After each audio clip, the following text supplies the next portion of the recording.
RD SVN की online class में सभी स्टूडेंट का स्वागत है। Class 10th English and Hindi medium real number exercise 1.2 हम लोग कर रहे थे। Third question, find the LCM and HCF of the following integers by applying the prime factorisation method. मतलब प्राइम फैक्टराइजेशन मेथड का यूज करके हम लोग को एलसीएम और एचसीएफ फाइंड आउट करना है। तो first question 12, 15 and 21, second 17, 23 and 29, third question 8, 9 and 25. First question is 12, 15 and 21. तो सबसे पहले हम लोग प्राइम फैक्टर करते हैं। Prime factors of 12, prime factor करना हम लोग जानते हैं। इसका प्राइम फैक्टर क्या हो जाएगा 2 × 2 × 3 और 2 की पावर 2 × 3, ये इसका प्राइम फैक्टर हो गया 12 का। Prime factor of 15 3 × 5, prime factor of 21 3 × 7। HCF product of the smallest power of each common prime factor. देखिए तीनों में कॉमन क्या है 3 3 3 और स्मॉलेस्ट पावर है, तो एचसीएफ क्या हो जाएगा आपका 3 हो जाएगा। LCM means product of the greatest power of each prime factor, मतलब ग्रेटेस्ट पावर हमको चाहिए। तो 2 की ग्रेटेस्ट पावर क्या है 2 पावर 2 है, 3 पावर 1, 5 एंड 7 मल्टीप्लाई करेंगे तो 420 आ जाएगा। मतलब एचसीएफ आपका 3 आ जाएगा और एलसीएम क्या आ जाएगा 420। सेकंड पार्ट में यही देख लेते हैं। देखिए इसमें कॉमन, क्योंकि इसके प्राइम फैक्टर तो होंगे नहीं, तो कॉमन क्या आ जाएगा आपका सिंपली 1 आ जाएगा। मतलब एचसीएफ क्या हो जाएगा 1 हो जाएगा। और एलसीएम में अगर तीनों को प्रोडक्ट कर लेंगे तो आंसर आपका आ जाएगा ये। क्लियर हो गया। सिमिलरली 8, 9, 25 में देखिए कोई कॉमन तो आएगा नहीं, प्राइम फैक्टर में देखेंगे तो कॉमन नहीं आएगा। एचसीएफ और एलसीएम ये तो आप समझ गए होंगे। एचसीएफ मीन्स जो स्मॉलेस्ट पावर हो उसको ले लीजिए और एलसीएम में ग्रेटेस्ट पावर प्राइम फैक्टर करने के पश्चात। क्लियर हो गया। फोर्थ क्वेश्चन देखते हैं। Given that HCF 306 and 657 equal to 9, मतलब दो नंबरों का HCF क्या दिया है 9, तो इनका एलसीएम निकालना है। Given HCF 9, तो we know that हम लोग जानते हैं HCF into LCM equal to product of 2 numbers, तो एलसीएम क्या हो जाएगा therefore LCM equal to product of 2 numbers upon HCF. Value put कर दीजिए। First number 306 and second number 657 और एचसीएफ आपको क्या गिवन था 9, तो डिवाइड करेंगे 34 टाइम जाएगा, फिर मल्टीप्लाई करेंगे तो आपका आंसर ये क्लियर हो जाएगा। तो एलसीएम क्या आ गया 22338। क्लियर।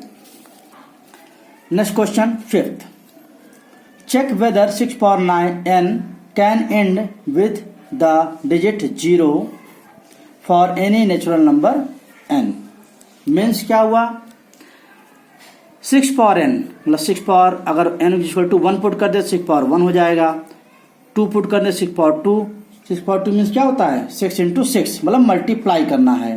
तो ये कह रहे हैं कि एंड विथ द डिजिट 0, मतलब एंड डिजिट जो होगा 0 होगा किस नेचुरल नंबर n के लिए। मतलब हमें चेक करना है कि क्या ऐसा कोई n है जिसके लिए अगर n की वैल्यू पुट कर दें कुछ और एंड डिजिट क्या आ जाए 0, तो हम चेक करते हैं।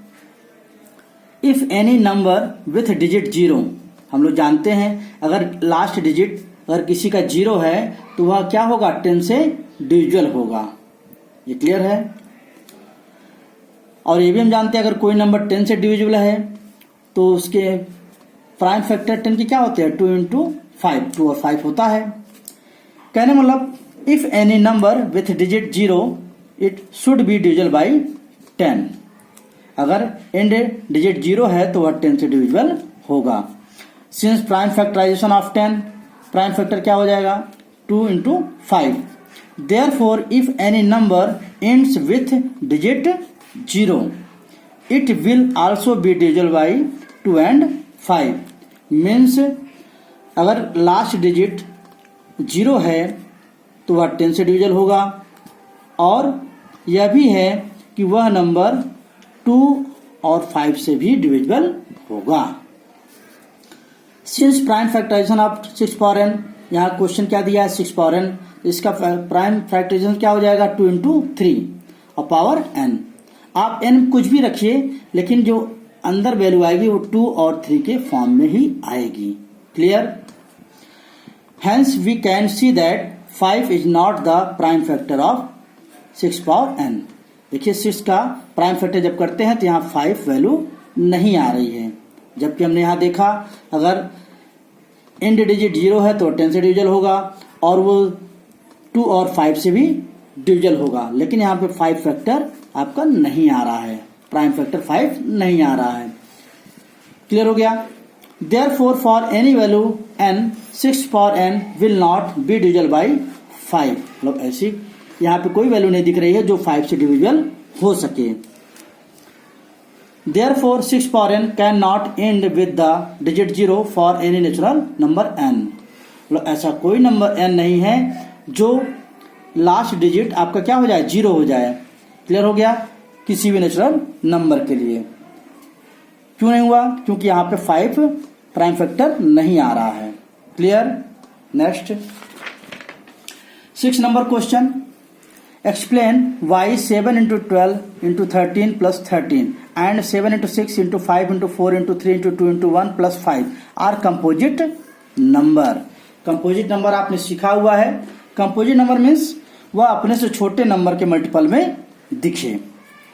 तो फर्स्ट से देखिए 7 into 11 into 13 into plus 13 common हो जाएगा आपका, तो यहाँ पे 1 बच जाएगा। मल्टीप्लाई करेंगे तो 77 प्लस 1 ऐड करेंगे 78, और 78 का प्राइम फैक्टर क्या हो जाएगा 2 इंटू 3 इंटू 13, अर्थात ये प्राइम फैक्टर बन गए। तो अगर ये प्राइम फैक्टर हैं तो मीन्स ये क्लियर हो गया कि ये क्या होंगे कंपोजिट नंबर्स, जो दिखाना था आपको। तो we can see that it is a product of prime number. अगर हम किसी भी नंबर को प्राइम नंबर के प्रोडक्ट में दिखा देते हैं तो वह नंबर क्या हो जाता है composite number. Clear? Second 7 into 6 into 5 into 4 into 3 into 2 into 1 plus 5 common आ जाएगा आपका, यहाँ पे 1 बच जाएगा।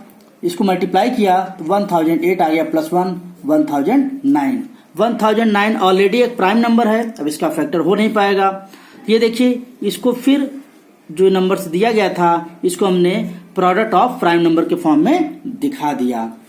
मीन्स क्या हो गया, ये पूरा नंबर आपका कंपोजिट नंबर हो गया। 1009 can not be factorise further, we can see that this expression is a product of prime factor. कहने मतलब अगर प्राइम नंबर के प्रोडक्ट के फॉर्म में हम किसी नंबर को दिखा देते हैं तो वो नंबर क्या कहलाता है composite number, hence it is a composite number. Next question देखते हैं। There is a circular path around a sports field, Sonia takes 18 minutes to drive 1 round of the field while Ravi takes 12 minutes for the same. Suppose they both start at the same point and at the same time and go in the same direction. After how many minutes will they again at the starting point? मतलब एक field है जिसके चारों तरफ round लगाया जा रहा है, एक सोनिया है और सेकंड क्या है रवि। तो सोनिया जो है उसको एक राउंड लगाने में कितना समय लेती है 18 मिनट्स, और रवि कितना समय लेते हैं 12 मिनट्स। कहने का मतलब अगर सोनिया उसको 2 राउंड लगाती है तो क्या हो जाएगा 18 इंटू 12 हो जाएगा। अगर 3 राउंड लगाती है तो क्या हो जाएगा 18 इंटू 3 हो जाएगा। इसी प्रकार रवि, अगर रवि लगाते हैं तो रवि क्या हो जाएगा, अगर 1 राउंड लगाते हैं तो 12 इंटू 1, सेकेंड राउंड लगाते हैं 2, थर्ड राउंड लगाते हैं 12 इंटू 3, इस प्रकार ही चलता रहेगा। तो क्वेश्चन पूछा है जब स्टार्ट करते हैं तो सेम टाइम स्टार्ट करते हैं, जिस स्थान से स्टार्ट होता है एक ही समय होता है, एक ही स्थान से होता है। तो कह रहे हैं कि वो कितने मिनट्स के बाद वो फिर से मिलेंगे। कहने का मतलब अगर ये सोनिया 1 राउंड लगाते हैं तो 18 इंटू 1 हो गया। इस प्रकार कहने का मतलब ये हुआ कि जब वो राउंड लगा रहे हैं तो कहाँ पे मिलेंगे, कहाँ पे मिलेंगे लीस्ट कॉमन मल्टीपल जो वैल्यू होगी वहीं पर वो मिलेंगे जाकर। क्लियर हो रहा है? गुड। तो इसका मतलब हमको 18 और 12 का क्या निकालना है? एलसीएम निकालना है। समझ में आ रहा है? तो since both are moving in the same direction and the same time, the time when they will be meeting again at the starting point is, मतलब जहां पे वो मिलेंगे कितने समय पश्चात मिलेंगे ये पूछा गया है। तो वो कहाँ पे मिलेंगे? लीस्ट कॉमन मल्टीपल वैल्यू पे, मीन्स एलसीएम फाइंड आउट करना है। एलसीएम फाइंड आउट करना हम लोग जानते हैं। तो prime factor of 18 2 into 3 into 3, prime factor of 12 2 into 2 into 3, तो एलसीएम क्या हो जाएगा आपका? हाईएस्ट लेते हैं ना नंबर, तो 2 की पावर 2 आ जाएगा, 3 की पावर 2, मीन्स वैल्यू क्या हो गई?